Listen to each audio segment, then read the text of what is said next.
దేశంలో ఎప్పుడైనా తుపాకులు లేకుండా, సైన్యం లేకుండా, రక్తపాతం లేకుండా, కేవలం ఒక పాటతో, ఒక స్వరంతో, ఒక భావంతో ప్రపంచంలోనే అతి పెద్ద బ్రిటిష్ సామ్రాజ్యాన్ని భయపెట్టిన చరిత్ర ఉందా అని ఎవరు అడిగినా ఆ ప్రశ్నకు సమాధానం ఒకటే అని ఈ భూమి చెబుతుంది.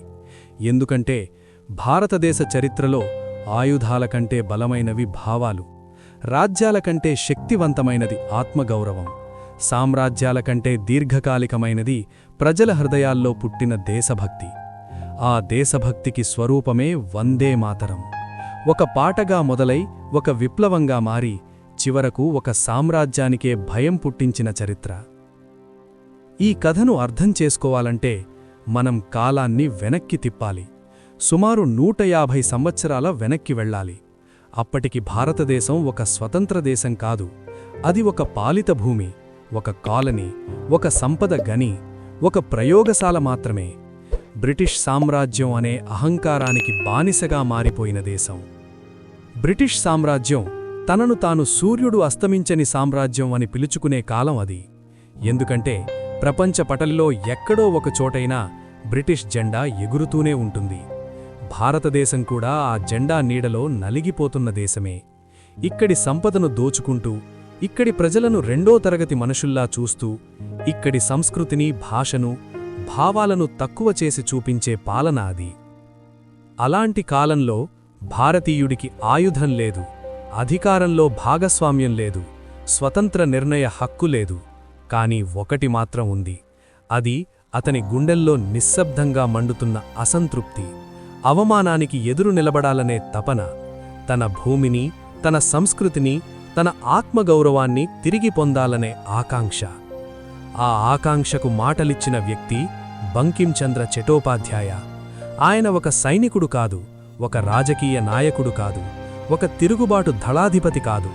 కాని ఆయన ఒక రచయిత, ఒక కవి, ఒక ఆలోచనకర్త. కలం చేతబట్టి చరిత్రను మలిచిన వ్యక్తి. 1875 సంవత్సరం, బెంగాల్. అప్పటి కలకత్తా నగరం బ్రిటిష్ పరిపాలనా కేంద్రంగా ఉన్న ఈ నగరంలో బంకించంద్ర తన రచనల ద్వారా భారతీయుల ఆత్మగౌరవాన్ని మేల్కొల్పే ప్రయత్నం చేస్తున్న కాలం. అదే సమయంలో ఆయన కలంచేత జారిన కొన్ని పదాలు తరువాతి తరాల భారతీయుల గుండెల్లో రక్తంలా ప్రవహిస్తాయని ఆ రోజు ఆయన కూడా పూర్తిగా ఊహించి ఉండకపోవచ్చు. ఆ పదాలే వందే మాతరం. నేను నమస్కరిస్తున్నాను నా తల్లికి అని అర్థమిచ్చే ఈ రెండు పదాలు అప్పటివరకు భారతదేశ రాజకీయ చరిత్రలో ఎవరూ ఇంత బలంగా, ఇంత స్పష్టంగా, ఇంత భావోద్వేగంతో దేశాన్ని ఒక తల్లిగా సంబోధించలేదు. ఈ భూమి కేవలం నివసించడానికి కాదు, పూజించడానికని. ఈ దేశం కేవలం పాలించబడే ప్రాంతం కాదు, ప్రేమించాల్సిన అమ్మ అని చెప్పిన మొదటి గీతం ఇదే. బంకించంద్ర ఈ గీతాన్ని తన ప్రసిద్ధ నవల ఆనందమఠంలో చేర్చాడు. ఈ నవల సన్యాసి యోధుల కథ, బ్రిటిష్ పాలనకు వ్యతిరేకంగా ప్రాణత్యాగానికి సిద్ధమైన విప్లవకారుల కథ.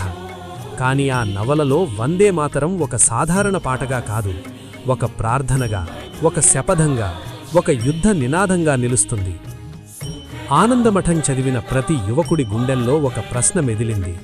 ఈ దేశం నా అమ్మ అయితే ఆమెను అవమానిస్తున్న పాలనకు నేను ఎలా మౌనంగా ఉండగలను అనే ప్రశ్న. ఆ ప్రశ్నకు సమాధానమే తరువాతి దశాబ్దాల్లో భారత స్వాతంత్ర్య ఉద్యమం.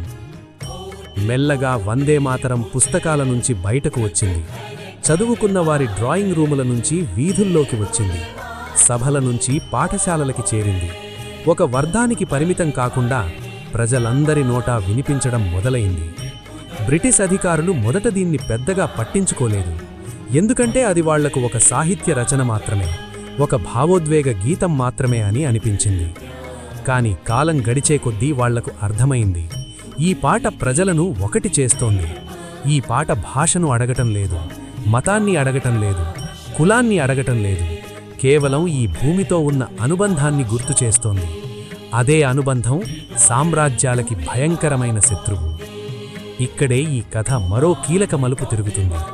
1905 సంవత్సరం దగ్గర పడుతుంది. బ్రిటిష్ పాలన తన రాజకీయ కుట్రలను మరింత స్పష్టంగా అమలు చేసే దశకు చేరుతుంది. బెంగాల్ విభజన అనే నిర్ణయం తీసుకుంటుంది. పాలన సౌకర్యం అనే ముసుగులో భారతీయులను విడదీసే ప్రయత్నం మొదలవుతుంది. వందే మాతరం బ్రిటిష్ సామ్రాజ్యాన్ని వణికించిన ఒకే ఒక గీతం. 1905 సంవత్సరం భారతదేశ చరిత్రలో ఒక మలుపు. ఎందుకంటే ఆ సంవత్సరం బ్రిటిష్ పాలన తన అసలు ముఖాన్ని మరింత స్పష్టంగా చూపించింది.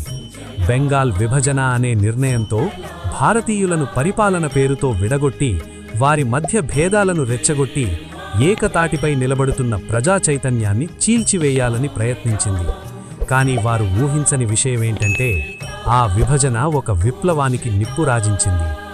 బెంగాల్ ఒక్కసారిగా మేల్కొంది. వీధుల్లో నిరసనలు మొదలయ్యాయి. విద్యార్థులు తరగతులు వదిలేశారు. వ్యాపారులు విదేశీ వస్తువులను తగలబెట్టారు. గ్రామాల నుంచి పట్టణాల వరకు ఒకే ఒక్క స్వరం వినిపించింది. అదే వందే మాతరం. ఇది కేవలం నినాదం కాదు, ఇది ప్రజల గుండెల్లో దాగి ఉన్న ఆగ్రహానికి బయటకు వచ్చిన రూపం. ప్రతి సభలో, ప్రతి ఊరేగింపులో, ప్రతి పాఠశాల ముందు ఈ పాట వినిపించగానే ప్రజల ముఖాల్లో భయం కాదు, ఒక ధైర్యం కనిపించేది. ఎందుకంటే ఈ పాట వారికి గుర్తు చేసింది, ఈ దేశం మన అమ్మ అని. అమ్మను కాపాడుకోవడం పాపం కాదు, అది కర్తవ్యమని. ఇక్కడే బ్రిటిష్ అధికారులు మొదటిసారి గమనించారు, ఈ పాటకు ఒక అద్భుతమైన శక్తి ఉందని. లాఠీలు భయపెట్టలేని చోట, తుపాకులు మౌనంగా మారిన చోట వందే మాతరం ప్రజలను కదిలిస్తోందని, ఈ పాట ప్రజలను ఒకటి చేస్తోందని. అదే సామ్రాజ్యానికి నిజమైన ప్రమాదం. బ్రిటిష్ ప్రభుత్వ నివేదికల్లో, గూఢచారి నివేదికల్లో, అధికారిక లేఖల్లో వందే మాతరం గురించి ప్రత్యేకంగా ప్రస్తావనలు రావడం మొదలయ్యాయి. ఈ గీతం ప్రజల్లో తిరుగుబాటు భావాలను పెంచుతోంది అనే మాటలు అధికారికంగా రాయబడినప్పుడు ఒక పాట సామ్రాజ్యపు ఫైళ్లలోకి ప్రవేశించడం ఇదే మొదటిసారి. అంతేకాదు, ఈ పాట వినిపించిన చోట హిందువులు, ముస్లిములు, బెంగాలీలు, మరాఠీలు, తమిళ్లు అనే తేడా లేకుండా అందరూ ఒకే స్వరంలో మాట్లాడుతున్నారనే విషయం బ్రిటిష్లను మరింత భయపెట్టింది. ఎందుకంటే వారి పాలనకు ఆధారం విడదీయడమే, కలిపే శక్తి కాదు. ఇక ఆలస్యం చేయకూడదని బ్రిటిష్ ప్రభుత్వం నిర్ణయించుకుంది. వందే మాతరం పాడడం నిషేధం అని ప్రకటించింది. ప్రభుత్వ కార్యాలయాల్లో, పాఠశాలల్లో, కళాశాలల్లో ఈ పాట పాడితే శిక్ష తప్పదని హెచ్చరించింది. ఈ నిర్ణయంతో ప్రజలు వెనక్కి తగ్గుతారని వారు అనుకున్నారు. కానీ నిషేధం ప్రజలను నిశ్శబ్దం చేయలేదు, మరింత గట్టిగా మాట్లాడాలిలా చేసింది.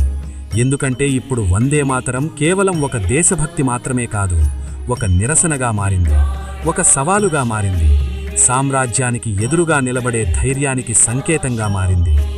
చాలా చోట్ల విద్యార్థులు స్కూల్ గేట్లు ముందే ఈ పాట పాడారు. ఉపాధ్యాయుల హెచ్చరికలను లెక్క చేయలేదు. పోలీసులు వచ్చి అరెస్టులు చేసినా, జైలు వానలు కురిసినా ఆ పాట ఆగలేదు. ఒకరు జైలుకెళితే మరో 10 మంది అదే స్వరాన్ని అందుకున్నారు. ఈ దశలో వందే మాతరం భారతదేశం మొత్తానికి విస్తరించింది. బెంగాల్ నుంచి మహారాష్ట్రకు, ఉత్తర భారతం నుంచి దక్షిణానికి రైల్వే స్టేషన్లలో, నౌకాశ్రయాల్లో, మార్కెట్లలో ఈ పాట వినిపించడం ఒక సాధారణ దృశ్యంగా మారింది. అది ఒక ప్రాంతీయ గీతం నుంచి జాతీయ భావనగా మారిన క్షణం.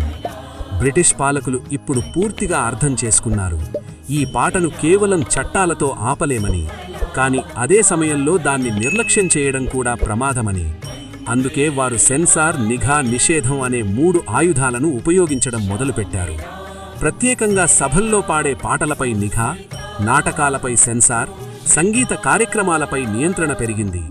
వందే మాతరం పదాలు ఎక్కడైనా వినిపిస్తే వెంటనే చర్యలు తీసుకునే పరిస్థితి ఏర్పడింది.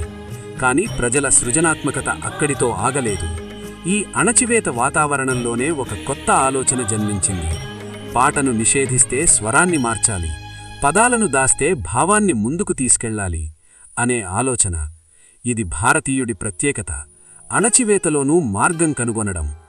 ఇక్కడే వందే మాతరం కథలోకి ప్రవేశిస్తాడు ఒక సంగీతకారుడు, ఒక నటుడు, ఒక కళాకారుడు, కానీ అంతకంటే ముందు ఒక భారతీయుడు.